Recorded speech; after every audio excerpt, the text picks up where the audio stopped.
ಮಂಗಳೂರಿನ ಸಂತ Joseph engineering ಕಾಲೇಜಿಗೆ 2021-22ರ ಶೈಕ್ಷಣಿಕ ವರ್ಷದಿಂದ ಅನ್ವಯವಾಗುವಂತೆ ಹೊಸ ಸ್ವಾಯತ್ತ ಸ್ಥಾನಮಾನವನ್ನು ನೀಡಲಾಗಿದೆ. ಕಾಲೇಜಿಗೆ 2018ರ ಸ್ವಾಯತ್ತ ಕಾಲೇಜುಗಳ ಯೋಜನೆಯಡಿಯಲ್ಲಿ ಯುಜಿಸಿ ನೀಡಿದ ಸ್ವಾಯತ್ತತೆಯನ್ನು 2019ರಲ್ಲಿ ಕಾಲೇಜು ಸಲ್ಲಿಸಿದ ಅರ್ಜಿಗೆ ಪ್ರತಿಕ್ರಿಯೆಯಾಗಿ ವಿಶ್ವೇಶ್ವರಯ್ಯ ತಾಂತ್ರಿಕ ವಿಶ್ವವಿದ್ಯಾಲಯ ಅನುಮೋದನೆ ನೀಡಿದೆ ಎಂದು ಕಾಲೇಜಿನ ಪ್ರಾಂಶುಪಾಲರಾದ ಡಾಕ್ಟರ್ ರಿಯೋ ಡಿಸೋಸಾ ಹೇಳಿದರು.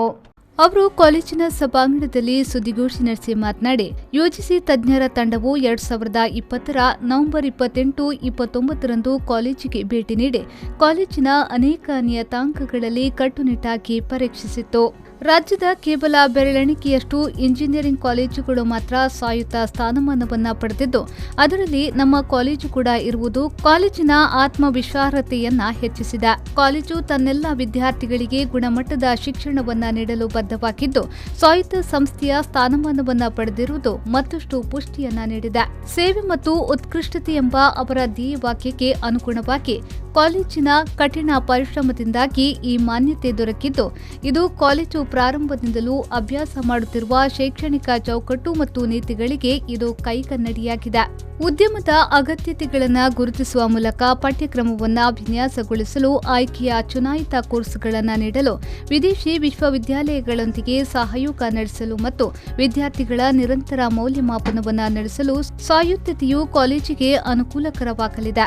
ಕಾಲೇಜು ಅನುಸರಿಸುತ್ತಿರುವ ಫಲಿತಾಂಶ ಆಧಾರಿತ ಶಿಕ್ಷಣದ ಕಾರಣದಿಂದಾಗಿ ಎಸ್ಜೆಇಸಿ ಈಗಾಗಲೇ ನ್ಯಾಷನಲ್ ಬೋರ್ಡ್ ಆಫ್ ಅಕ್ರಿಡಿಟೇಷನ್ನಿಂದ ತನ್ನ 4 BA ಕೋರ್ಸ್ಗಳಿಗೆ ಮಾನ್ಯತೆಯನ್ನು ಹೊಂದಿದ್ದು, ರಾಷ್ಟ್ರೀಯ ಮೌಲ್ಯಮಾಪನ ಮತ್ತು ಮಾನ್ಯತೆ ಮಂಡಳಿ ನ್ಯಾಕ್ನಿಂದ ಪ್ರತಿಷ್ಠಿತ A+ ದರ್ಜೆಯನ್ನು ಸಹ ಪಡೆದಿದೆ.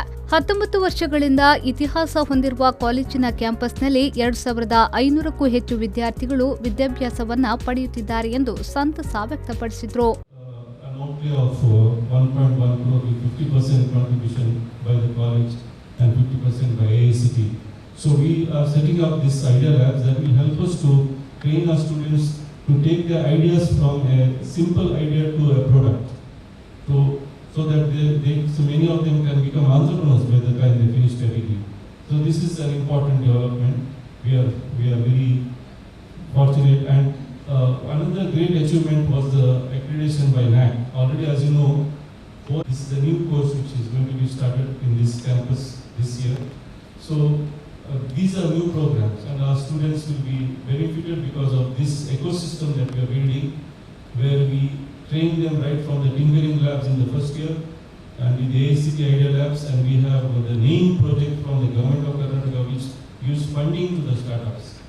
So these are great initiatives that are there, and so we really are very happy at this juncture to go autonomous. ಈ ವೇಳೆ ಸಂತ ಜೋಸೆಫ್ ಇಂಜಿನಿಯರಿಂಗ್ ಕಾಲೇಜಿನ ನಿರ್ದೇಶಕರಾದ ಫಾದರ್ ವಿಲ್ಫ್ರೆಡ್ ಪ್ರಕಾಶ್ ಡಿಸೋಸಾ, ಉಪನಿರ್ದೇಶಕರಾದ ಫಾದರ್ ರೋಹಿತ್ ಡಿಕೋಸ್ತಾ ಮತ್ತು ಆಲಿನ್ ರಿಚರ್ಡ್ ಡಿಸೋಸಾ, ಮಾನವ ಸಂಪನ್ಮೂಲ ವ್ಯವಸ್ಥಾಪಕರಾದ ರಾಕೇಶ್ ಲೋಪು, IQAC ಸಂಯೋಜಕ ಡಾಕ್ಟರ್ ಶ್ರೀರಂಗ ಭಟ್ ಉಪಸ್ಥಿತರಿದ್ದರು. ಶರಸಾಲ್ಯನ್ V4 ನ್ಯೂಸ್ ಮಂಗಳೂರು.